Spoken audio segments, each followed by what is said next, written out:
Hello guys, welcome back to another video. We're going to be back working on the cheap BMW E90 3 Series project again today, and we hopefully are going to be tackling two things. So I know on the previous MOT, if you have no idea what an MOT is, it's a yearly safety inspection essentially, and I noticed that there was a few advisories. So an advisory is kind of a thing that you should monitor and take care of, if it deteriorates, so to speak.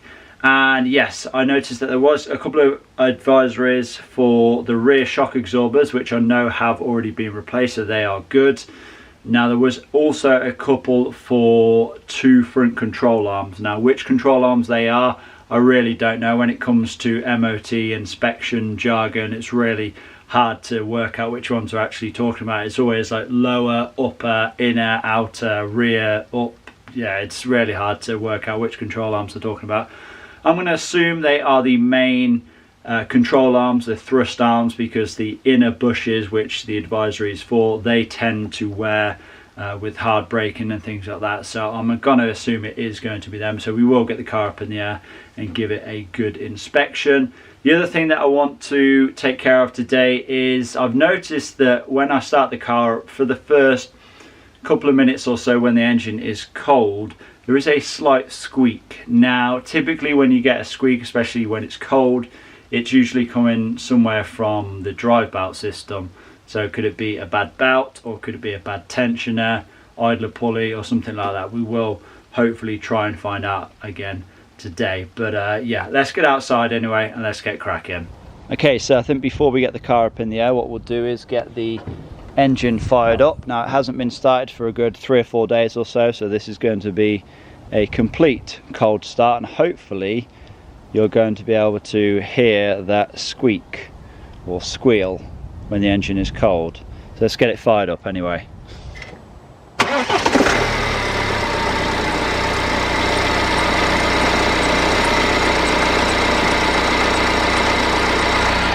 As you heard, starts up absolutely fine, no issues whatsoever, but if you listen carefully, can you hear that?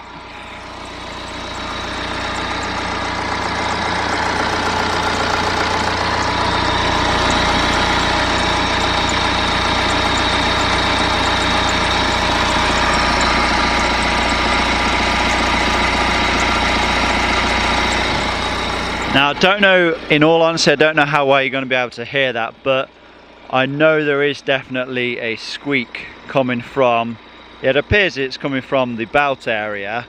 Now I know that the tensioner is moving around quite a bit. Is this normal?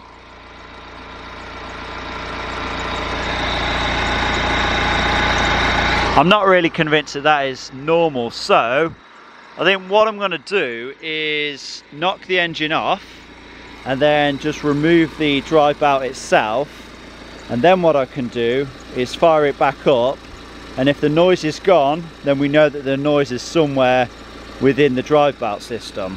So to remove the drive belt itself, pretty easy. All we need is a 16mm socket on a breaker bar, and then just insert that onto the automatic tensioner bolt, rotate that clockwise, and we should be able to slip the belt off then. There we go, we're on. Rotate it clockwise.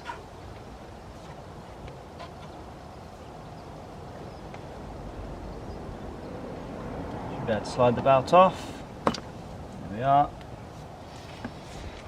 There we are, that's the belt removed. To be honest, the belt looks pretty new, there's no cracks in this or anything. So I don't believe our issue is with the belt. The belt looks good. But let's get this fired back up and see if the squeak has gone.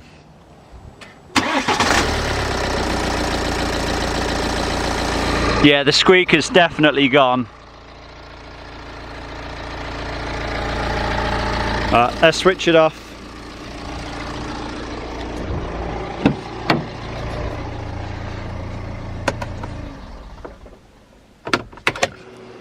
Not a good idea to run it for a long period of time without the drive belt on, because of course we don't have a water pump spinning and we don't have the alternator spinning to charge the battery. But now we just need to try and identify the issue within the drive belt system.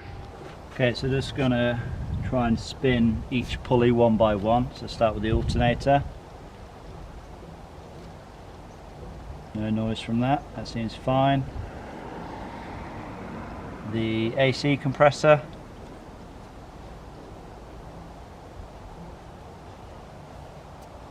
Clutch seems alright. So does the pulley, no squeak from that. On below that is another idler pulley where the power steering pump usually is. I mean, it's not really spinning freely, but there isn't any squeak or anything from it. Alright, next the automatic tensioner pulley. No squeak from it, but it isn't spinning freely. And then there's another idler pulley just above it. Exactly the same, not spinning freely, but no squeaks from it. And then we just have the water pump then, which looks like the water pump's virtually brand new. No play in it. Maybe the slightest bit, but I'm pretty sure that's normal. But yeah, that spins fine. No graunchiness at all. Okay, so kind of hard to determine where the squeak is coming from. One thing I will say is though, I would bet some money and say that the tensioner and the idler pulleys, because there is one there and another one at the bottom, that they are more than likely the original, because they have pretty deep grooves in them, and bear in mind they shouldn't have grooves at all in them. So that means that the belt has slowly worn away at them, which isn't ideal. So yeah, it may just be well worth replacing an entire drive belt kit. So we'd have a new tensioner, new idler pulley, two new idler pulleys, and a new belt, of course. Let me just get this reinstalled and then fire it up just to confirm that we still have the squeak.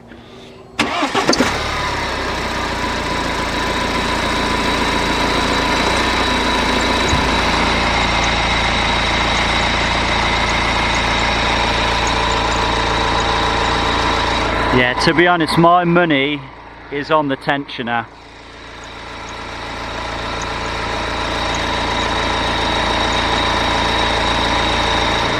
I think that automatic tensioner is moving just a bit too much. Obviously it's an automatic tensioner, so it is supposed to move slightly to keep a constant tension, but yeah, I think that's moving a bit too much for me, so I would have my money on the tensioner. Okay, car up in the air then. Let's see if we can find those worn control arms or the bushes. So I don't think it's these rear ones. I think they're fine. It's not the track rods. I think it's these control arms here. These are the most common for going bad. These bushes here, like I said, under heavy braking, these take a lot of wear and tear. So I can actually move that slightly with my hand.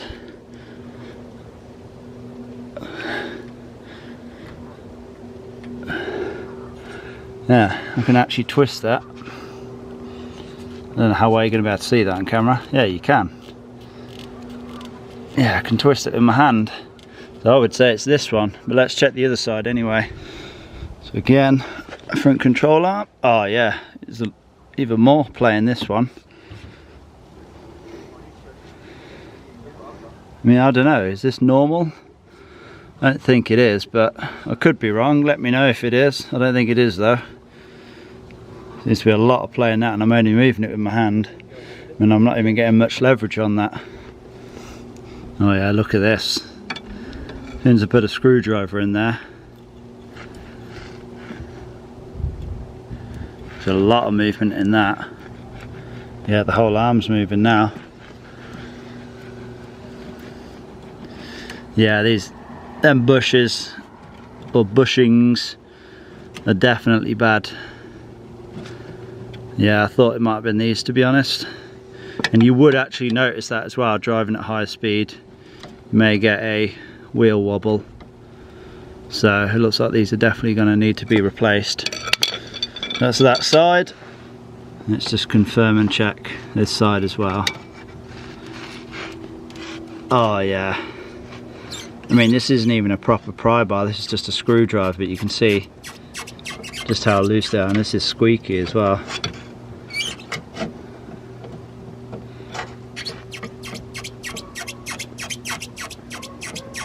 Yeah, these definitely need replacing, I would say. They are more than likely the original, so there may be a pain to remove. Let's hope not though. But yeah, looks like we need 2 new front control arms, one on this side, one on that side. Okay then guys, so looks like we need to order a bunch more parts. I already have a huge pile sitting right in front of me ready to go on the car, but yeah, I guess we're going to need to order a new drive belt kit. So that is the drive belt itself, the idler pulleys, and a new tensioner.